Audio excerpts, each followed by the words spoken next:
आ चुके हैं, मतलब यूरोप के ऊपर तो वो काम कर चुके हैं। अब इसका जो उनका नेक्स्ट टारगेट है वो अमेरिका है। अमेरिका की जो मेन सिटीज हैं वॉशिंगटन है और न्यूयॉर्क सिटी है, मतलब उसकी मिसाइल की जद में अब उन सिटीज का आना बाकी है, तो लिहाजा उन सिटीज पर अभी काम हो रहा है, अमेरिका को टारगेट करने के लिए अभी काम हो रहा है। जबकि फर्स्ट फेज में उन्होंने जो यूरोप को अचीव कर लिया है, मतलब यूरोप उस मिसाइल की जद में पूरा आ चुका है। अगर आने वाले टाइम में दोबारा से अटैक हुआ, कुछ वॉर और एस्केलेट हुआ, तो आने वाले टाइम में ईरान, मतलब यह है कि यूरोप की जो मेन कंट्रीज उन पर अटैक कर सकता है आने वाले टाइम में। The comments come as European powers considers reimposing UN sanctions on Iran over its nuclear program. Hayat Muqaddam dismissed the move, saying Iran is already under maximum sanctions. मतलब ये कि अभी इजराइल के अटैक के बाद में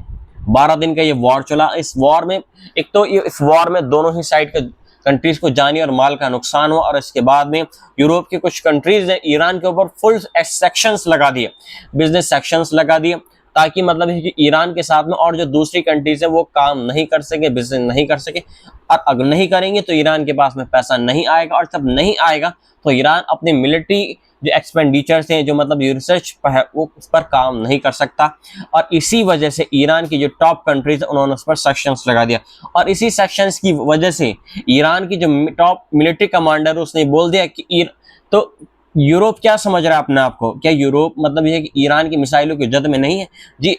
बेशक ईरान की मिसाइलों की जद में पूरा यूरोप यहाँ पर आ चुका है। और सेकंड जो फेस है वो यहाँ पर अमेरिका का जो मेन सिटीज है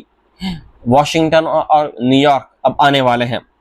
पांचवी खबर इसमें एक अहम है कि heat wave crisis hits IDF basis, मतलब आईडीएफ के जो मेन बेसिस है, मतलब यह है कि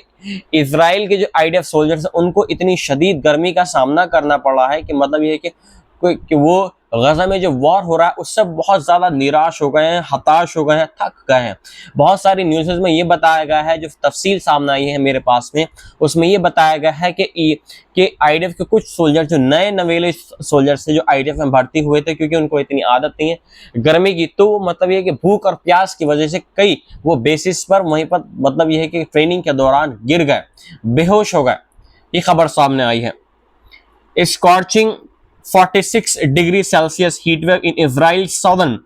elite region turned dangerous for soldiers after a power and water outage, and an IDF base left them without air conditions or refrigeration. मतलब ये कि उन बेसिस में ना ही कोई मतलब एक एयर कंडीशन की व्यवस्था है, ना ही कोई मतलब ये कि रेफ्रिजरेशन फ्रिज वगैरह नहीं है, तो लिहाजा उनको ना ही मतलब ये ठंडा